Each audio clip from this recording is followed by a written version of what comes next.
This is Bob Roark with Business Leaders Podcast, and on the continuing series with Danette Gossett of Gossett Marketing out of Miami, we're talking about what the business owners are going through, and Danette as a business owner, and observations, and maybe some things that to consider as the landscape is starting to shift to possibly folks coming back to work. So Danette, thanks for taking the time again this morning. Oh, thank you. Appreciate the opportunity. Absolutely. So we've got our faithful dogs with us this morning during Yes, the episode. So typical. And so, you know, from your thoughts from last week, what are you starting to see on the landscape that's starting to change? Well, people are actually talking about, well, when are we going to reopen and how's this going to change? What's going to be our new normal? A lot of companies have gone remote workers, and not everybody closed down. There were a lot of people working from home, and I think several people I talked to yesterday were talking that not everybody's actually going to go back to the office. They are going to end up they're going to stay remote. So some people are looking at, well, I don't need to have that big office building lease. We can have a smaller office somewhere and people will continue to work remotely.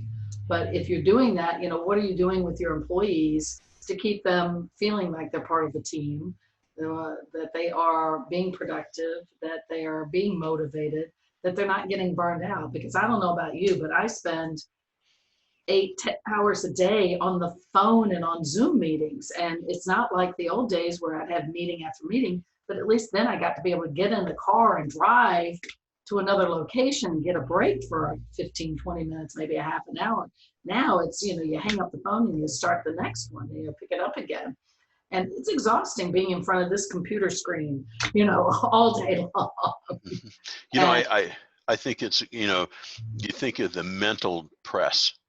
And so, there's, as you go through these and you start to recognize, I think what you just said, it's back to back, you have to be spot on and listening and caring. You can't loaf in between, you can't reset. And so I think one of the things to consider is, as you set your phone calls up, if you can, then take and put a break in between. So you take and says, I'm going to take 5 or 10 minutes, in between. I'm going to go outside, I'm going to go for a short walk. I'm going to go up and down the stairwell. I'm going to do something to maintain the machine, because right now, we're all thinking maybe it's going to be a shorter time frame. But if this ends up being a marathon instead of a sprint, then you go, how do we adjust to the new normal and maintain our personal machine and outlook? Exactly.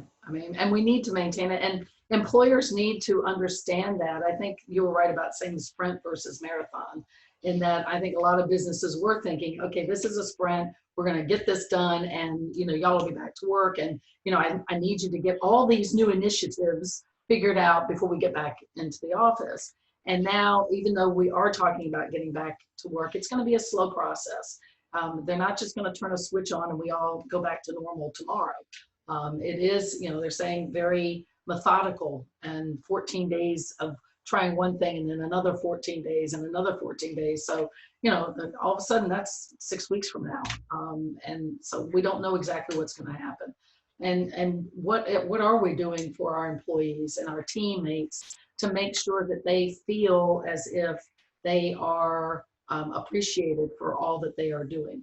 Yes, everyone is appreciative that they're getting a paycheck, but some are getting a lesser paycheck, and some are worried, how long is my paycheck going to last? Are you going to continue to pay me? And if things continue to progress as they are, some people aren't coming back. We're in Miami. Royal Caribbean Cruise Line just announced that they're laying off 26% of their workforce permanently. They're not furloughing. Some they're furloughing for 90 days, but others 26%, they're laying off permanently. And, that weighs on a lot of people, because all of a sudden they're like, well, wait a minute. We kind of understand why, because of the, no one's, can't cruise right now. But at the same token, what does that do to other industries, and what does it do to the employees? Are they thinking, wait a minute, I thought my company was a big company and secure, So what am I gonna do? Yesterday afternoon, I actually interviewed a young lady who worked for a small company, and she's been laid off. I'm hoping that, we'll see if we work out, and I may be bringing her onto my team. But I've put it out on, I was on LinkedIn and doing some things, reaching out to some people, and man, she responded immediately. I didn't even say I was looking for employees. I just was reaching out to people in the industry. I mean, I was looking for employees, but I wasn't really looking, and I wasn't saying it up front. And she immediately attached her resume and said, I need a position. So people are scared out there, even if they have a job. And companies need to be thinking about what are they doing. Have they sent them a care package at home? Have they sent them? Being transparent too, to the extent that you can, and say, let's say your employees are concerned about, their jobs and so on. They go, here's where we are, and this is what we're doing. This is how we see it. This is what we're doing. To the extent that you can. We've got a smaller business here. We even had somebody says, well, how's my job look? And they go, we'll be unemployed before you will be. That's just in our particular firm what we look at. And I think borrowing from a tip from a good friend here in Colorado, she was commenting that she's journaling every day. And in the journaling space, not only I think is that a good reflective piece, so it helps you maintain sanity, but the other part is there'll be some observations throughout the course of the day that will help you. If we get a once in a lifetime event every 10 years now. And so it'd be nice to have a journal to go back and go, what did I do? What did I feel? What was the remedy? What should I have done differently? What can I do better? And if you're going to be paying all this tuition right now from all of the stuff not of your making, you kind of go, do I know my financials really well? Was I leveraged or not? Was I right sized with my employees? What was my outreach like? All of those things, I think if you're going to take and put up with all the stuff because you don't have a choice of putting up or not, I think journaling, I think, would be extremely valuable. I agree. I mean, everyone should anyway. And I do, but I have to admit that I haven't recently. And now that you're reminding me that, I will definitely start doing it again. Because it is something that I think helps a lot of people. And it helps you to kind of look at from a perspective what you're grateful for. Okay, I'm still here. I still have my health. I've got my dogs. I've got, roof over my head, and, I still have business coming in. Not as much as I did, but I do have business coming in. The other thing too, though, is we get caught in the press of the day, and let's say there's one of your clients that says something in particular, and you write it down just in the course of the day. And then, in the process of the week says, I'm going to do an after action report, look back over the week, just kind of look through my notes, and you go, that's an opportunity. That client said was an opportunity. Yeah. And if you hear that more than once from other clients, you go, that's a trend. Right. And particularly if they keep saying it the same way, that's good sales copy. If you're going to try to reach out to other folks that, are you experiencing, whatever those clients are saying verbatim, it will resonate. And I think there's opportunity, so really the purpose of the podcast that we're doing is, to notice our observations. What are we seeing that people are doing? What are we doing? And then how can we help you, the listener? Maybe out of all of this stuff, there's one idea that will help you. And if there's one idea, cool, we've done what we're supposed to do. Absolutely. And then that's the thing. I mean, I listen to a lot of podcasts. I watch a lot of webinars on there, and I've had people say, why do you spend your time on that? And I said, I'm looking for that one nugget that I can use for my business. I was on one the other day with Bic Graphics. I'm sure everybody's familiar with Bic pens and Bic pens, and I hadn't even thought about it. And she's like, well, everybody needs to be doing single-use pens, because who wants to pick up another pen? And I was at the vet yesterday with the young man that's behind me there, Lucky, on the floor. And, I actually pulled a pen, because you can't go into the vet now. And, usually you have to sign the credit card receipt there. And I literally pulled a pen out of my pocketbook to take out into the parking lot, because I didn't want to use theirs. We didn't have to, but normally they require me to sign. And she said, everyone's going to be single use. One, use it, take it. Use one, take one as a pen. And I was like, wow, that's a great idea. And I sent it off to a few clients, and they were like, oh my God, yes, we're going to need to order, some of the banks and the realtors and different people like that have people that have to sign documents that before they would just use a pen that was sitting And you there. think about the opportunity for messaging on the takeaway pen. Exactly. We care about your health, or whatever it is that you say, which is really the point. Yeah. And one of the things that they were saying is they have a pen that's actually antimicrobial. So it makes sure that germs don't grow on it and that type of thing. So not only are they're looking out for your health right now as you sign the document, when you take it with you, the pen is going to not continue to carry germs on it. So, I mean, there's so much messaging you can do with that. And there's so much that you can say, hey, we care about you and your health now and into the future. So this is why we're doing this for you. And I think that companies need to be thinking about that for the future, because we're all going to be, I don't think people are going to all of a sudden go, oh, great, COVID-19 is over, so I can just do everything the way I used to do it. And I think people are going to be concerned. They're going to be wary of handshakes. They're going to be wary of going back to their desk. Who's touched my desk, in the last 24 hours before I got to my desk? What am I going to do? Am I going to wear a mask every day? Do I want to have hand sanitizer at my desk? So employers also need to be thinking about when things do loosen up and they can go back to work, what are they going to welcome their employees back with? Are they going to have a mask and a hand sanitizer at their desk? Are they going to have an antimicrobial mouse pad? Are they going to have an antimicrobial pen at their desk? Are they going to provide them a water bottle that's antimicrobial? I mean, what are they going to do for their employees to make them feel comfortable being back in the office? And I think that's part of the process is people have to, if you're going to be productive, you're going to have to feel comfortable that you can do your job without becoming ill.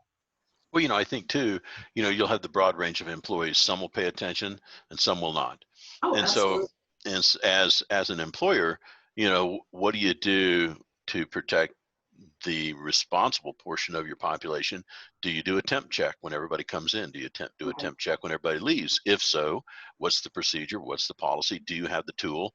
And then what's the policy and procedure if somebody does have an elevated temp?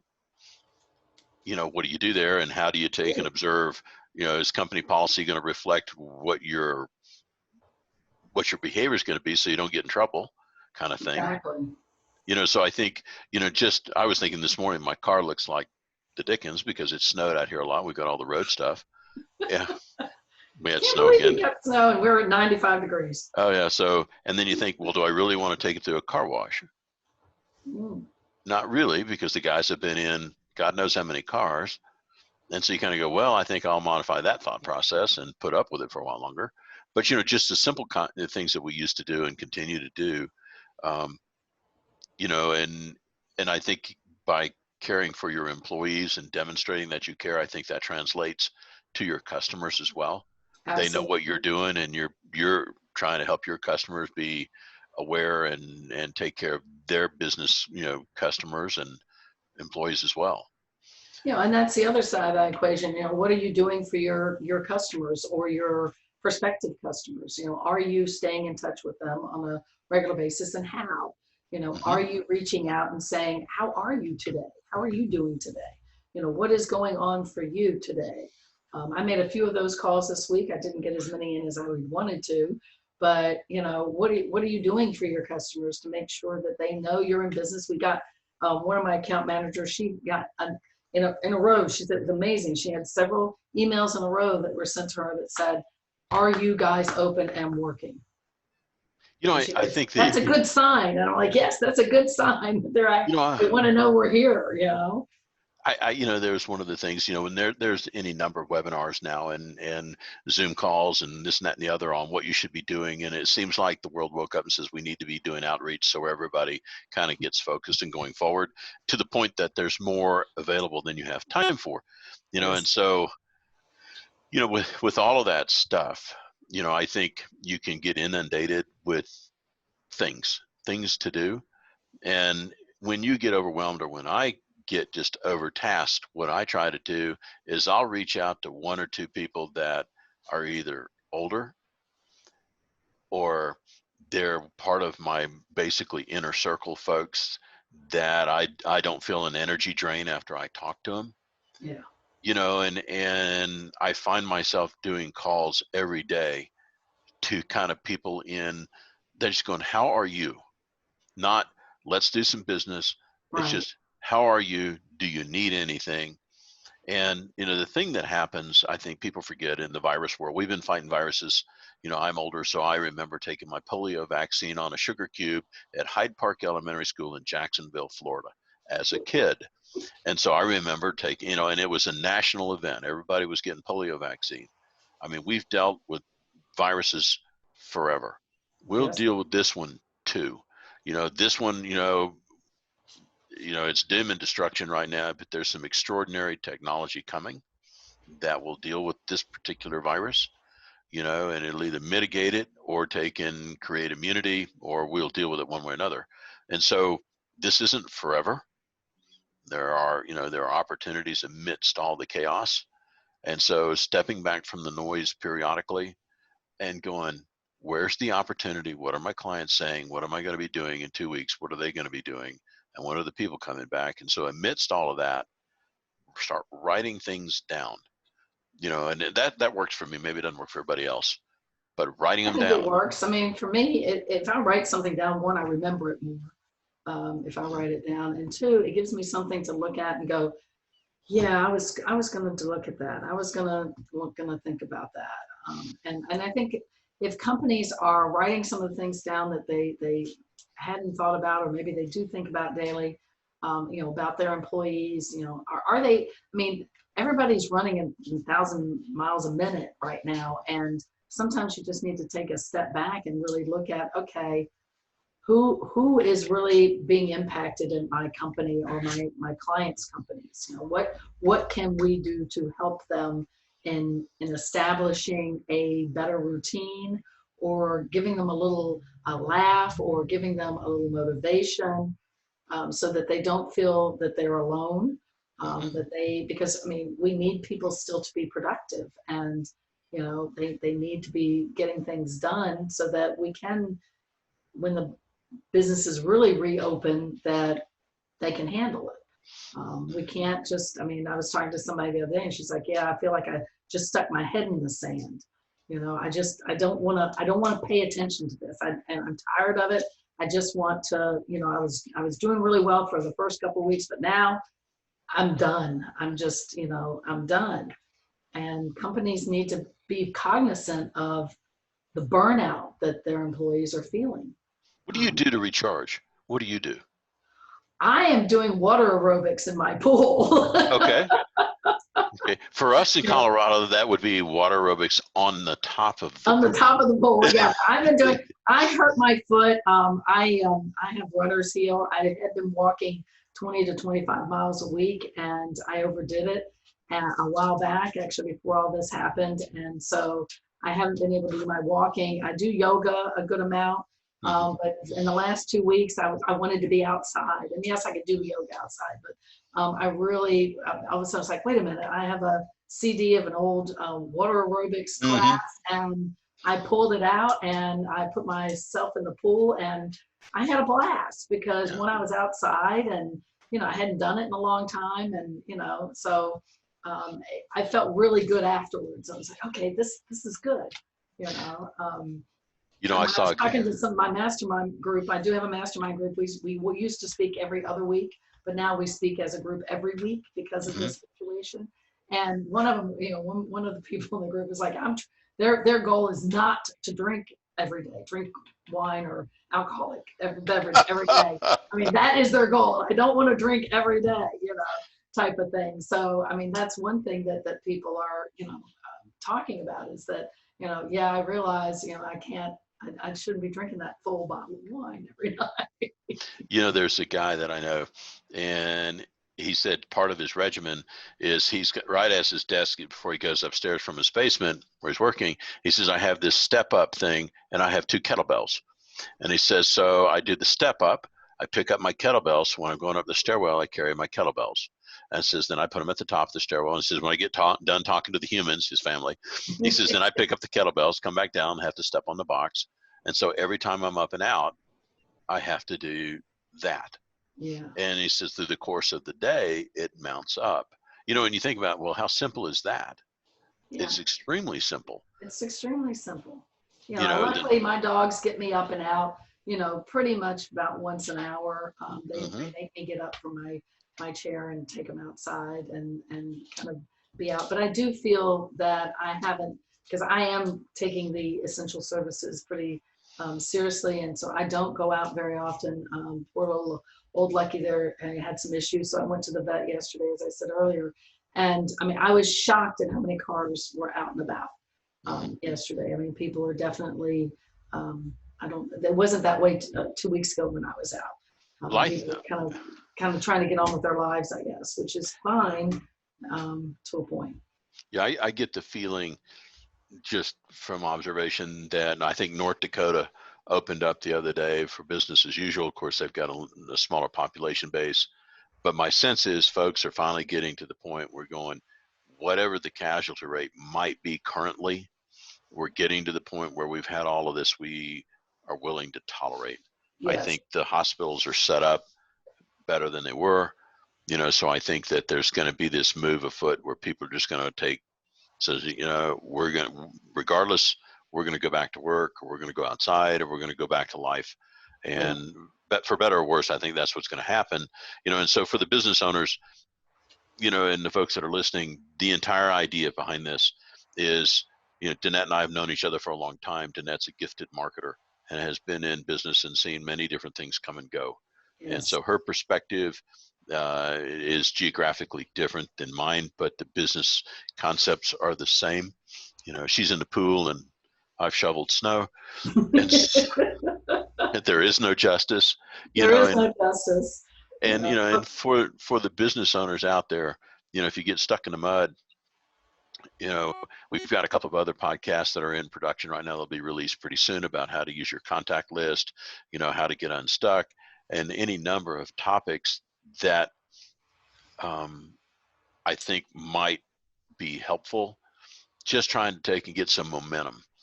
Exactly. And that is the thing. I mean, I had a couple of times this week where I literally, I felt like I got sucker punched and I just wanted to quit. I was just like, okay, why am I doing this? And I have been in business 28 years and, owning a business is hard. There are lots of rewards to it, but that's also can be very, very hard. And there were days this week where I was like, why am I still doing this? And then something would happen. One of my account team would come back and go, oh, I just made this great sale, or I just made this great new connection. And I actually have a new business meeting on Monday that got scheduled. It was supposed to be several weeks ago before all this happened. And then we set it up as a Zoom call and they canceled on me. And I sent a note out, but I didn't hear back. And all of a sudden pops up on my calendar for Monday afternoon. They sent me an invite for a meeting on Monday. And so now all of a sudden I was like, oh, great. Life is good. We're moving forward. Things are going well. But for a while there, I mean, I was just like, I am done with this whole thing. I don't want to do this anymore. So it's natural. It's okay. And one day I will admit, Wednesday was the day I got sucker punched and I walked out of my office at 6:15. I was like, I'm done. I'm not working any later. And I got in my pool and did my water aerobics. And when I got out at 7:15, I was like a different person. I was in a much better mood. And I was like, okay, we will tackle this tomorrow morning. We will make this work. And people just need to recognize that everyone's feeling the same thing. Yeah, when you get fried, don't operate heavy machinery. Yes, exactly. Don't make any big decisions, and then just step back. And it's pretty hard to be fried if you're moving. You True. got to go physically move, go up and down a stairwell, go walk, go pet the dog, anything that you do that gets your mind out of there, and then reset. And for me, my reset is the ritual in the morning. I do the same things every morning. If I don't, and it's what am I grateful for? Who do I need to contact that are close to me and my family? And so I actually write down, I talk to my kids and my wife, make sure every day, interday, then I have a laundry list of all the things that I need to do for the day and prioritize. And you go systems. And, we've talked about this in previous podcasts. I mean, if you're overwhelmed, take them in 5 and 15-minute increments. Absolutely. Do one call, stand up, celebrate you got the call done. They go, okay, reset, now do another one. Exactly. And if you keep doing those things, then you wake up at the end of the week and go, wow, I got a lot done. Exactly. And the thing is that because people are working remotely, they are visiting social media more. As I said, I was on LinkedIn and I got connections with people. I guess I was looking for outreach for potential new salespeople for me, account managers, but I would run into people that seemed interesting to me from a potential business perspective in the future. And I reached out to some of them and they had nice titles and nice companies, and they accepted my invitation. And one actually said, I would love to talk to you next week. That was her outreach. And and 6 weeks ago, would they have said that? I don't think so. No, and I think there's a perceptible shift. It's kind of like in the cartoons I used to watch with my kids. There's one little old lady says, we're all going to die. And you go, no, we're not all going to die. And so you look at it and some of it's the media. If you find yourself getting sucked in, quit watching TV, for sure. Feed your mind with something positive, take a step back and execute on your business and be, one foot in front of the other. I mean, if you can't figure it out, just do one thing after the other and it'll pretty much get there. And, and to not to belabor the point, Danette's successful. She's going to take, and as she keeps momentum going, she'll come out of this particular problem stronger and faster, and we'll all have a different perspective and perhaps an appreciation for the collective behavior of humans when they get scared and when they decide not to be scared anymore, and so, Danette, I think, we've kind of been at this a little while this morning. We swore we wouldn't go too long on these, but, I appreciate you being on the podcast with the pooch behind you. It's always kind of fun, and mine's underfoot right here. And so I got another one right here. So if you heard any snoring, that was her. Yeah, there was actually a little bit that I was laughing at the very first part of the podcast. I was going, what is that? And I went, oh, dog snored. Yeah, we don't usually get that kind of sound effect going in our episodes, but for you folks out there, in the business, all credit to you guys for running your business and staying at it, and contributing to the country. And clearly, the country needs the small business owner, because 2/3 of all new jobs after the recession in 2008 were created by small business owners. And so we need you guys out there, and we need you guys, hiring these folks back. And so appreciate everything that you guys are doing. And, we do appreciate that it's challenging out there, but, the folks that stay at it will certainly do better than the folks that give up. So on that note, Danette, do you have anything further you'd like to say this morning? Well, same thing. I mean, I just think, make sure you're showing appreciation to your employees. If it's one employee, if it's yourself even, but if you have one employee or 1,000 employees, you need to be showing them some sort of appreciation. If it's just a phone call every day to say, how you doing? To sending them a care package saying, hey, have you thought about taking up yoga or resistance bands or something that you can send them to help them get that movement going, to making a plan for when it's time for them to come back to the office. How are you going to make sure that they feel comfortable coming back to the office, safe to be coming back to the office, and ultimately that the teamwork is going to pay off in the long run. Well, on those words of wisdom, I think we'll call it good for this Saturday morning session. So, Danette, I really appreciate your time. You betcha. Thank you. Have a good one. You bet.